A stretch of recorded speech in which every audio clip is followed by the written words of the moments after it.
அனைவருக்கும் வணக்கம். நம்ம டிஎன்ஏல டெய்லி முக்கியமான செய்திகள பத்தி பார்க்குறோம். இன்னைக்கு என்ன செய்திகள் இருக்கு அப்படின்னு சொல்லி பார்ப்போம். ஃபர்ஸ்ட் ஒன், மத்திய அரசின் இஎல்ஐ திட்டத்தின் மூலம் முதல் முறை பணியில் சேருவோருக்கு ஊக்கத்தொகை அப்படின்னு சொல்லி குடுத்துருக்காங்க. அதாவது மத்திய அரசாங்கம் போன வருஷம் பட்ஜெட்ல ஒரு திட்டம் அனௌன்ஸ் பண்ணியிருந்தாங்க. என்னன்னா, எம்ப்ளாய்மென்ட் லிங்க்டு இன்சென்டிவ் அப்படின்னு சொல்லி. ஸோ இந்த எம்ப்ளாய்மென்ட் லிங்க்டு இன்சென்டிவ் அப்படிங்கிற திட்டத்துக்கு கீழ பணியாளர்களுக்குமே ஊக்கத்தொகை வழங்கப்படுது. அதே மாதிரி அந்த நிறுவனங்களுக்குமே ஊக்கத்தொகை வழங்கப்படுது. எப்படி அப்படின்னு சொல்லி பார்த்தீங்கன்னா, ஃபர்ஸ்ட் எம்ப்ளாயீஸ் இருக்காங்க இல்லையா? ஃபர்ஸ்ட் டைமா எம்ப்ளாய்மென்ட்க்கு போகக்கூடிய முதல் முறையாக பணியில் சேரக்கூடிய நபர்களுக்கு கிட்டத்தட்ட ரூ. 15,000 வரைக்கும் மத்திய அரசாங்கம் ஊக்கத்தொகையா வழங்குறாங்க. இத வந்து 2 தவணைகளாக வழங்கப் போறாங்க. அது மட்டும் இல்லாம, அ எம்ப்ளாய்மென்ட்ட இன்கிரீஸ் பண்ணணும் அப்படிங்கிறதுக்காக, எம்ப்ளாயர்ஸ்க்குமே அந்த நிறுவனங்கள் இருப்பாங்க இல்லையா? வேலைக்கு அமர்த்தக்கூடிய நிறுவனங்களுக்குமே மத்திய அரசாங்கம் ஊக்கத்தொகை வழங்கப் போறாங்க. அதன்படி ஒரு ரூ. 10,000 சம்பளத்துல ஒருத்தருக்கு வேலைக்கு குடுத்தாங்க அப்படின்னா, அந்த நிறுவனத்துக்கு ரூ. 1,000 வழங்கப்படும்.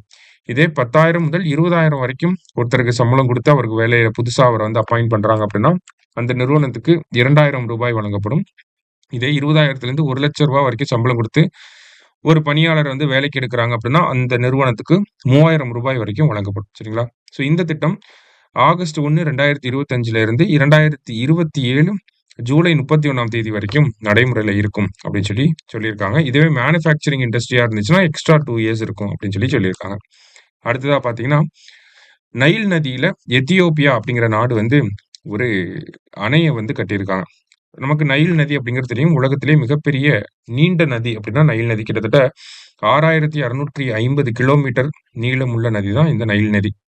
ஸோ இந்த நைல் நதி அப்படிங்கிறது 2ஆக உருவாகும். ஆ கிட்டத்தட்ட பார்த்தீங்கன்னா, வெள்ளை நைல் நதி அப்படின்னு சொல்லுவாங்க. அது வந்து உகாண்டால வந்து அது வந்து ஸ்டார்ட் ஆகும். அதேமாரி ப்ளூ நைல் அப்படின்னு சொல்லுவாங்க. நீல நைல் நதி. அது வந்து எத்தியோப்பியால வந்து உற்பத்தி ஆகும். சரிங்களா? ஸோ இந்த 2 நைல் நதியும் எங்க ஜாயின் ஆகும் அப்படின்னு சொல்லி பார்த்தீங்கன்னா, சூடான்ல ஜாயின் ஆயி, ஈஜிப்ட்ல கடல்ல போய் கலந்துரும். சரியா? இதுதான் நைல் நதி. ஸோ இந்த நைல் நதியில எத்தியோப்பியா என்ன பண்றாங்க அப்படின்னா, ஒரு மிகப்பெரிய அணைய வந்து கட்டியிருக்காங்க. பல நாடுகளுடைய எதிர்ப்பையும் தாண்டி, மறுமலர்ச்சி அணை அப்படின்னு சொல்லி அந்த அணைக்கு பேர் வச்சு கட்ட ஆரம்பிச்சிருக்காங்க. இப்போ அந்த கட்டுமான பணிகள் முடிஞ்சு, அத வந்து இனாகரேட் பண்ணிட்டாங்க. ஓகேவா? ஸோ அந்த டேம் பேர் என்னன்னா, ரெனைசன்ஸ் டேம். இங்கிலீஷ்ல சொல்றப்ப ரெனைசன்ஸ் டேம் அப்படின்னு சொல்லுவாங்க. மறுமலர்ச்சி அணை. எக்ஸாம் பொறுத்தவரைக்கும் ரெனைசன்ஸ் டேம் அப்படிங்கிறது எந்த நதியில கட்டப்பட்டிருக்கு அப்படிங்கிற மாரி கேட்பாங்க. எந்த நாடு கட்டியிருக்காங்க அப்படின்னு சொல்லி கூட கேட்கலாம். சரியா? உங்களுடன் ஸ்டாலின் அப்படிங்கிற ஒரு தலைப்பு குடுத்திருக்காங்க. இந்த உங்களுடன் ஸ்டாலின் அப்படிங்கிறது என்னன்னா, தமிழக அரசாங்கத்தினுடைய அடுத்த திட்டமாக, புதிய திட்டமாக தமிழக அரசாங்கம் நடைமுறைப்படுத்தக்கூடிய ஒரு திட்டம் தான் இந்த உங்களுடன் ஸ்டாலின் அப்படிங்கிற திட்டம். ஸோ இந்த திட்டத்துக்கு கீழ தமிழக அரசாங்கம் என்ன பண்ண போறாங்க அப்படின்னா, பொதுமக்களுடைய அவசியமான, அத்தியாவசியமான சேவைகள அவங்களுடைய சுற்றுப்புறங்களிலேயே எளிதாக வழங்குவதற்காக தான் இந்த உங்களுடன் ஸ்டாலின் அப்படிங்கிற திட்டத்த தமிழக அரசாங்கம் தொடங்கி வைக்க போறாங்க. ஸோ இந்த திட்டம் எங்கெல்லாம் செயல்படுத்த போறாங்க அப்படின்னா, கிராமப்புறங்களையும் செயல்படுத்த போறாங்க. அதே மாதிரி நகர்ப்புறங்களையும் செயல்படுத்த போறாங்க. அதுதான் நகர்ப்புற மற்றும் ஊரக பகுதிகளில் இத்திட்டம் செயல்படுத்தப்படும் அப்படிங்கிறத குடுத்திருக்காங்க. சரியா?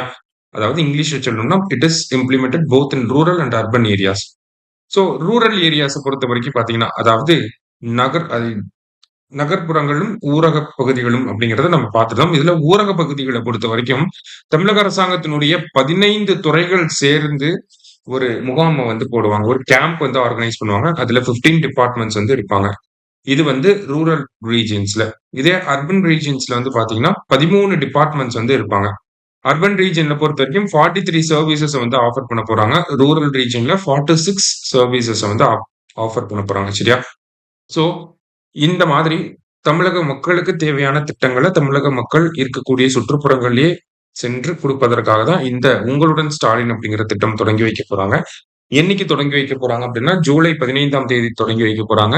எங்க தொடங்கி வைக்க போறாங்க அப்படின்னா, கடலூர் மாவட்டத்தினுடைய சிதம்பரம் அப்படிங்கிற அந்த பகுதியில வச்சு இந்த திட்டம் தொடங்கி வைக்க போறாங்க. சரியா? ஸோ இன்றைய முக்கியமான ஒரு செய்திய பார்த்திருக்கோம். நன்றி.